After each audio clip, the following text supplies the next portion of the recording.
नमस्कार, तुमचं खूप खूप स्वागत आहे दिनी फूड्समध्ये. आज आपण बनवते मटका कुल्फी. त्यासाठी तर मी काजू आणि बदाम छान भाजून घेतलेले आहेत. त्यानंतर त्यांना मी बारीक करून घेते.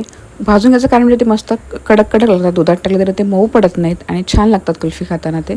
इथे मी 50 ग्राम खवा दुधामध्ये एकदम पातळ करून घेते, जेणेकरून आपण दुधात ते टाकलं की छान विरघळेल ते.